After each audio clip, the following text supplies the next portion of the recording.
Semrush just spent millions buying one of the world's biggest SEO news sites, and this is just one of their many recent acquisitions that's silently reshaping the SEO landscape as we know it. But why is one of the biggest SEO tool companies suddenly buying up everything from news outlets to training platforms? And more importantly, what happens when one company monopolizes not only the tools that we rely on, but also the very voices that are supposed to keep the industry honest? That is what we're going to uncover in this video today. Hi, I'm Mark Webster, co-founder of Authority Hacker and strategic advisor over at Marketing Pros. Today's video is brought to you by Search Intelligence. More on them a little later. Now, let's break down the story behind this concerning acquisition.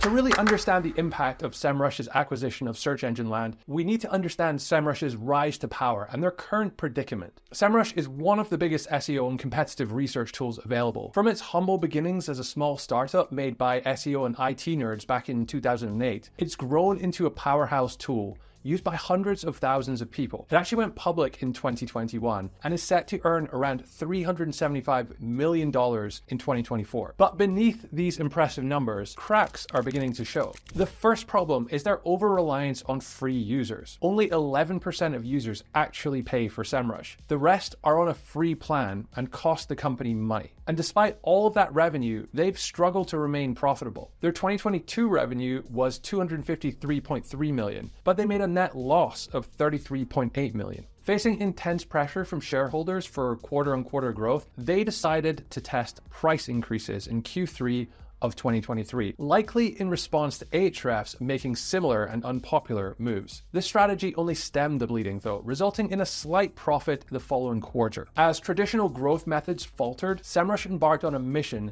to attract more relevant eyeballs to their toolset, hoping to reignite growth. This quest led them to implement a bold and pretty questionable, to be honest, programmatic SEO strategy. They created automated pages for every website imaginable under the semrush.com/website category, including adult sites and low-quality domains. And if you looked at their tool or any other tool, this would have shown a significant increase in traffic and across their keyword metrics for the site. This strategy achieved page 1 rankings for questionable navigational terms like internet chicks, got any news, and influencers gone wild. Word of caution, if you're at work, resist the urge to search these terms. I'd hate to be responsible for an awkward conversation between you and HR. Ranking these popular terms makes for a great vanity metric and beautiful graphs on Semrush that probably help an SEO middle manager hit his quarterly goals in the Semrush megacore. But the traffic wasn't worth much. Most people searching for their favorite website would never end up buying a Semrush subscription. The CTR from the SERP to those pages would be terrible anyway, because the vast majority of people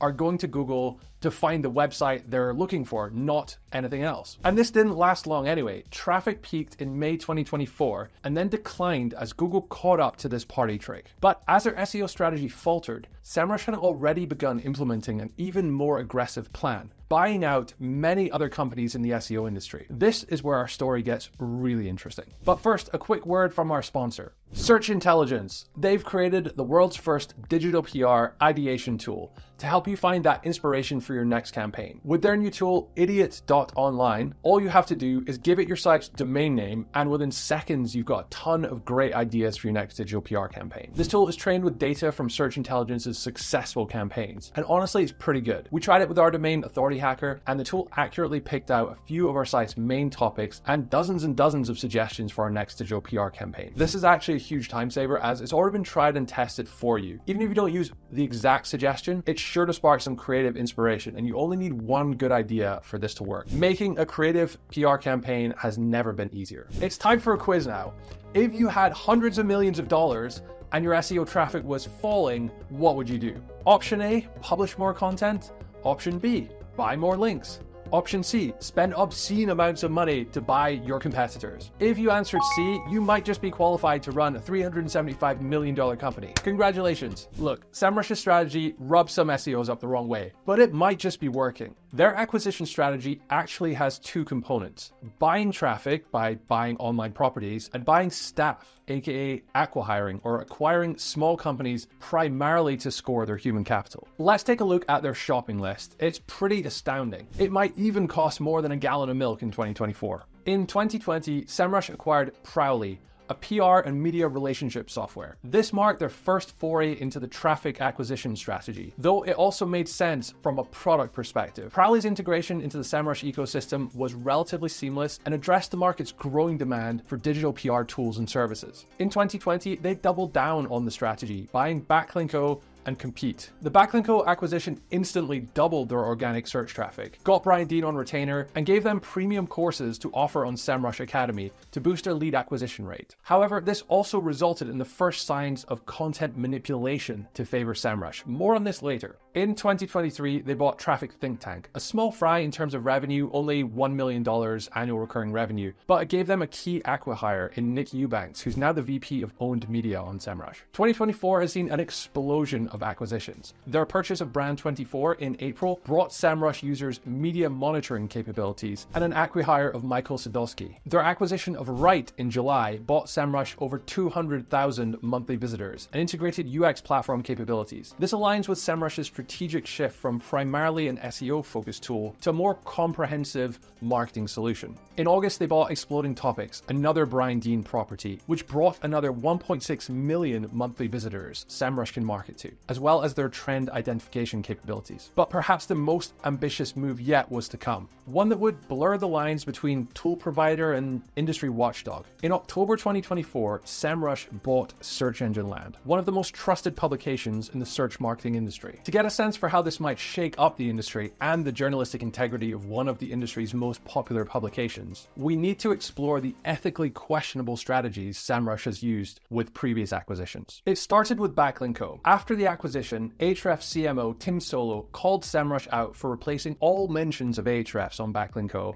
with Semrush. To make things worse, the only disclosure of Semrush's ownership was some small copyright text at the very bottom of the footer. Solo also pointed out what he called the 7 shameless edits to an Ahrefs versus Semrush comparison written by Brian Dean before the acquisition. Add in the systematic removal of links to competitors, and there's a clear ethical issue here. A similar pattern emerged on Traffic Think Tank's reviews, where Semrush was suddenly the #1 recommendation in all relevant review articles. How would you feel about Car and Driver, a popular car review website, if Toyota bought it and then replaced all mentions of Honda with vehicles from Toyota? You'd probably stop trusting it immediately, and that's basically what's happened here. To be fair, this practice is not unique to the SEO industry. We've seen similar tactics in other sectors. For instance, when Casper Sleep acquired Sleepopolis in 2017, they swiftly adjusted product recommendations to favor their own offerings. Currently, we're witnessing a comparable trend in the VPN market, where major VPN providers are buying up review sites and prominently featuring their own products on there. This makes it all the more difficult to believe that something similar is not going to happen on Search Engine Land, and that could have a significant impact on the SEO industry. Search Engine Land isn't a typical blog about SEO.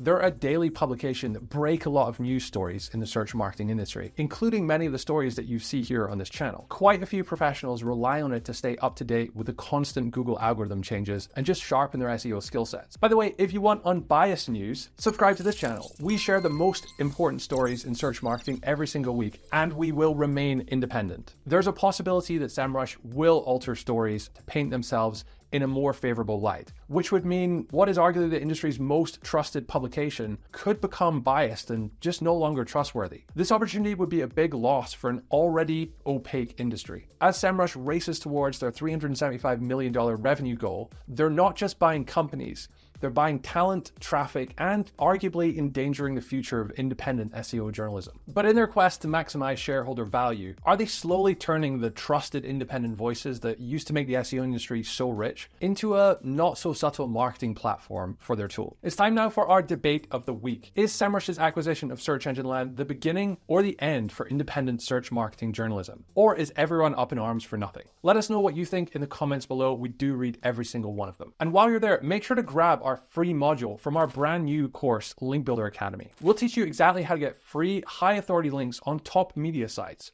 Our launch ends on October 30th, so if you like what you see, don't miss out on this opportunity to ace your in-house link building. Links will be in the description and comments below. And of course, if you enjoyed this video, you'll probably like this video about another tech giant's monopolistic behavior. Go check it out.